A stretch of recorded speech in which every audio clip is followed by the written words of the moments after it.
Patulog na sana kami sa mga oras na 'to pero naalala ko nga may project pala 'tong anak ko. At dahil nga absent 'tong anak ko ng ilang araw nga din kaya ito nga't ginawa ko na nga ngayon kasi bukas nga ipapasok na kami sa school niya. At ayoko naman din na sa pagpasok niya wala pa nga siyang project na magagawa. Nga lang din talaga basic lang naman sana 'tong project ng anak ko pero iwan ko ba ba't parang hirap na hirap akong gawin 'to. At dahil nga siguro hindi tayo expert sa mga ganitong bagay kaya nga siguro ako nahihirapan. Talagang napapasubo na nga ako sa mga ganitong bagay gawa nga ng may estudyante na tayo. Kung dati ba naman nung nag-aaral ako ayoko ng mga ganitong bagay talaga dahil wala nga akong kalam-alam nito.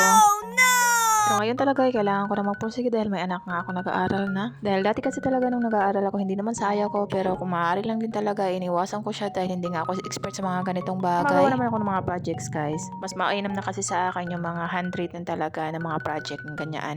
Pero pag mga ganitong bagay ay nako sobrang hirap na hirap ako. Ngayon kasi at saka dati is ibang iba talaga yung sa dati kasi actual lang talaga mga oral recitation, mga ganyan yung mga projects na pinapagawa. Pero ngayon talaga ito totally handmaking na. Kaya for sure talaga matitrain ako sa mga ganitong bagay. Pero okay nga lang yan guys dahil hindi naman ito mapupunta sa iba kundi para din naman to sa anak ko. Nga lang talaga sa ngayon nahihirapan ako dahil ako nga lang yung isang gumagawa nito. Okay nga lang din sana gagawa kami sa mga ganitong project kung may kasama nga ako. Okay lang sana kung nandito yung ama niya pero wala nga. Kaya kahit nga nahihirapan ako wala nga akong choice kundi gawin na nga lang. Alam kong hindi to kasing ganda na tulad ng iba pero okay na nga lang yan. Sa ngayon ngayon napapaisip nga ako paano pa kaya kung nag-aaral na tong anak ko talaga dito sa elementary school. For sure talaga yung mga ngapa ako nito. Dahil alam na alam ko na pag elementary ka na talaga ay marami ng project na papagawa sa iyo. Para sa akin guys, okay lang na magagawa ko ng mga project sa anak ko. Nga lang talaga iniisip ko paano kung hindi ko kaya siyang gawin. Siyempre diba paano ako gagawa ng project kung hindi ko kayang gawin. Kaya sana lang din talaga sa mga araw na darating ay sana makayanan ko to. Dahil alam ko talaga hindi biro gagawa ng mga project sa school. Kaya sobrang bonus na lang din talaga kung magagawa ko yung mga projects ng anak ko. Ewan ko ba naman ba't sa lahat-lahat hindi pa ako biniyayaan ng talento. Ibang talent kasi yung ginawa sa akin ni Lord kaya wala tayong magagawa kung ano nga lang yung binigay niya sa akin. Dahil ito na lang din talaga pinapipray ko na sana pagdating ng araw ay makayanan ko yung mga gawain sa lahat-lahat. At sana lang din talaga sa mga oras na yan ay nandito na nga yung ama niya. Para naman kahit paano may kasama na nga ako sa mga gawain. Dahil sobrang hirap din talaga pag mag-isa ka nga lang. Yung tipo nga ikaw nagiging ama at ina sa anak mo. Kahit nga mag-isa nga lang tong anak ko, syempre mas mahirap rin talagang mag-alaga ng bata. Ano na tong anak ko ngayon ay palaki na siya kaya yung ugali nga niya ay nag-iiba nga din. Lalong-lalo na talaga na may mood siya na masungit, malambing.